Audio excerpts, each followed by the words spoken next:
Hello students, welcome to my YouTube channel.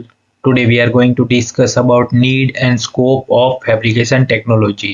So आज हम discuss करेंगे फैब्रिकेशन टेक्नोलॉजी की नीड यानी कि आवश्यकता और उसके स्कोप के बारे में. So without wasting much time, let us start this video. Need for fabrication technology. Fabrication technology involves the process of constructing products from raw materials using cutting, shaping, assembling and finishing techniques. So basically जो fabrication technology है उसमें raw material में से किसी भी तरह की product को हमें कंस्ट्रक्ट करना है, बनाना है, तो उसमें इस तरह की प्रोसेस इन्वॉल्व होगी जैसे कि cutting, shaping, assembling and finishing. So इस तरह की प्रोसेस फैब्रिकेशन टेक्नोलॉजी में इस्तेमाल की जाती है.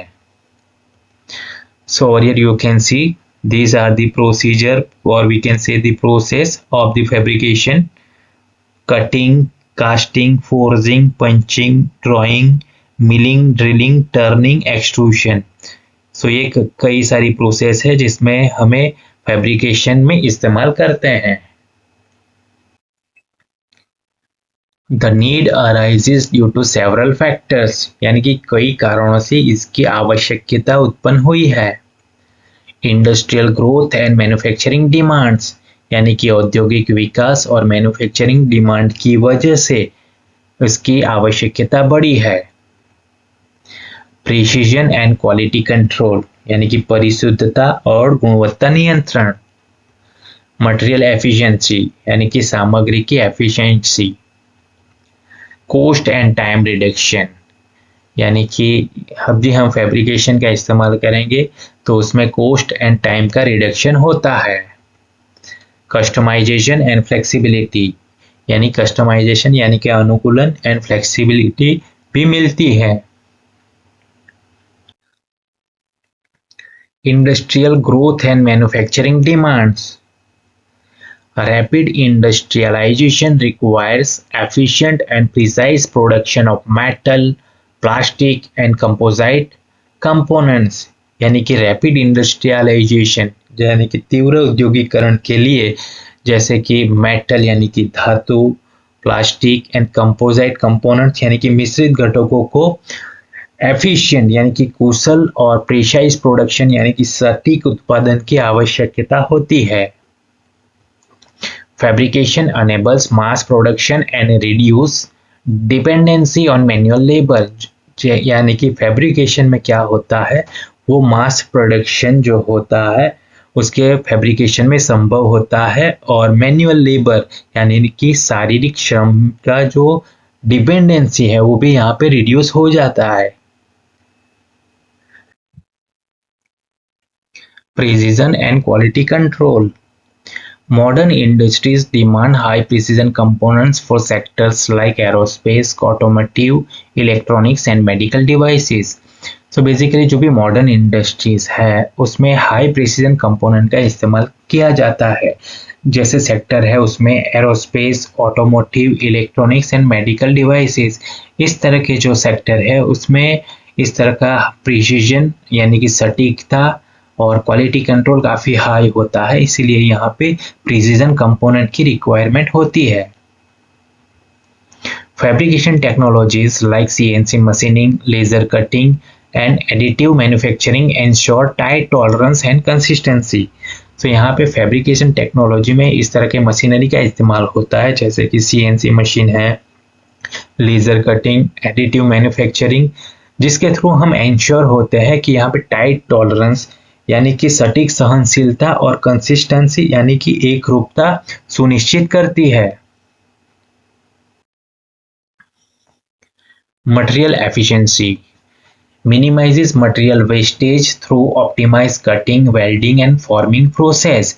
तो यहाँ पे क्या है कि जब भी हम इस तरह की टेक्नोलॉजी फैब्रिकेशन टेक्नोलॉजी का इस्तेमाल करता है तो हमें मटेरियल की एफिशिएंसी भी अच्छी मिलती है, जिसमें क्या होता है कि हमारा जो भी मटेरियल का वेस्टेज है वो मिनिमाइज हो जाता है. जिसके थ्रू वो का कैसे मिनिमाइज होगा, जिसमें हम optimise cutting, welding and forming process का इस्तेमाल करेंगे. ऑप्टिमाइज का मीनिंग होता है best process. essential for costly materials such as titanium, stainless steel और high performance alloy। सो इस तरह के जो मटेरियल है जो काफ़ी कॉस्टली होते हैं, जैसे कि टिटेनियम है, एसएस यानी कि स्टेनलेस स्टील है, और हाई परफॉर्मेंस अलॉय यानी कि मिश्र धातु, जो हाई परफॉर्मेंस यानी कि उच्च प्रदर्शन देने वाली जो मिश्र धातु है, इसके लिए इस तरह की जो टेक्नोलॉजी है, फैब्रिकेशन टेक्नोलॉजी, इसकी इस्तेमाल होती है। Cost and time reduction. Automation and advance fabrication methods reduce production time, यानी कि अगर automation and advance fabrication technology यानी कि इस तरह के मेथड का हम यूज़ करेंगे तो बेसिकली जो प्रोडक्शन टाइम है वो कहीं ना कहीं रिड्यूस होता है, कम होता है। Economical for large scale production due to lower labour and error cost. So यहाँ पे जो भी लार्ज स्केल प्रोडक्शन होता है यानी कि काफ़ी मात्रा में प्रोडक्शन जनरेट किया जाता है, वहाँ पे क्या है कि लेबर का कॉस्टिंग भी कम हो जाता है और वहाँ पे जो भी एरर वगैरह आता है वो भी कम हो जाता है, जिसकी वजह से उसका कॉस्टिंग रिड्यूस होता है, जो इनडायरेक्टली सभी इंडस्ट्री के लिए क्या होता है, इकोनॉमिकल यानी कि किफ़ायती रहता है। Customization and flexibility. Fabrication allows the creation of custom parts and prototypes for specific industrial application. यानी कि किसी भी स्पेसिफिक यानी कि विशिष्ट इंडस्ट्रियल एप्लीकेशन के लिए फैब्रिकेशन जो है वो अलाउ करता है कि कस्टम पार्ट्स यानी कि जो भी इंडस्ट्री उसके अकॉर्डिंग पार्ट्स बनाना चाहता है, जिसको हम बोलेंगे कस्टमाइजेशन, एंड प्रोटोटाइप बनाना चाहता है। So according to that industry हम उसके जो स्पेसिफिक है, उसका जो पैरामीटर्स है, उसके हिसाब से हम यहाँ पे with the help of fabrication creation कर सकते हैं।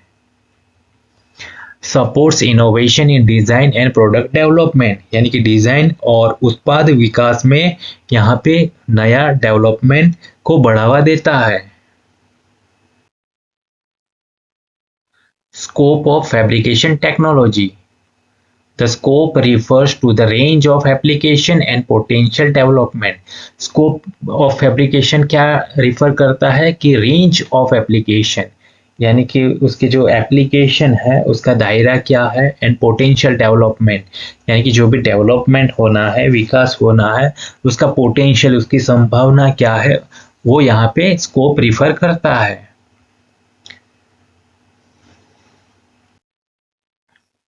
Industries benefiting from fabrication technology, यानी कि फैब्रिकेशन टेक्नोलॉजी का इस्तेमाल करके इंडस्ट्री ये बेनिफिट ले रही है, जैसे कि ऑटोमेटिव इंडस्ट्री में chassis, engine parts and exhaust system बनाने के लिए फैब्रिकेशन टेक्नोलॉजी का इस्तेमाल किया जाता है। एरोस्पेस में एयरक्राफ्ट फ्रेम होती है, उसका बनाने के लिए turbine blades, precision components. Construction में structural steel, pipelines, heavy machinery. Electronics and medical devices में housing, implants and surgical tools.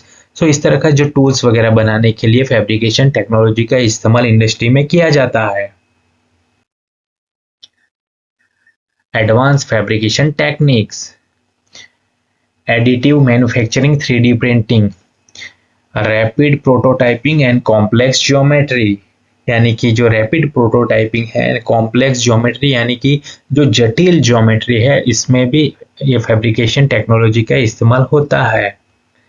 Robotics and automation, high volume, precise and repeatable fabrication. So यहाँ पे हाई वॉल्यूम यानी कि उच्च मात्रा, precise यानी कि सटीक, एंड रिपीटेबल फैब्रिकेशन यानी कि दोहराने योग्य निर्माण जो रोबोटिक्स एंड ऑटोमेशन में होते हैं, उसमें भी एडवांस फैब्रिकेशन टेक्निक का इस्तेमाल किया जाता है। Laser and water jet cutting, जिसमें non contact precise material removal. Nano fabrication, micro and nano scale devices in electronics and biomedical application. So इस तरह की जो चीज़ें हैं, इसमें अभी एडवांस फैब्रिकेशन टेक्नोलॉजी का इस्तेमाल किया जाता है। Research and innovation. Development of new materials, composites, alloys compatible with fabrication, यानी कि न्यू मटेरियल को डेवलप करने के लाइक कंपोजिट है, अलॉय यानी कि मिश्र धातु है, जिसमें कंपेटिबल यानी कि अनुकूल विथ फैब्रिकेशन, यानी कि फैब्रिकेशन में ये सभी चीज इजीली हम डेवलप कर सकते हैं।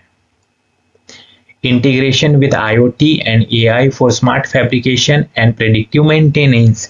सो अभी के टाइम में जो AI चल रहा है, तो यहाँ पे क्या है कि integration with IoT and AI, यानी कि इन दोनों के साथ इंटीग्रेशन यानी कि एकीकरण करके हम स्मार्ट फैब्रिकेशन और जो मेंटेनेंस है उसको प्रेडिक्टिव कर सकते हैं।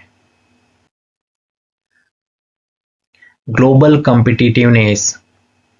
Countries with advanced fabrication technologies maintain industrial leadership, cost efficiency and high quality manufacturing standard।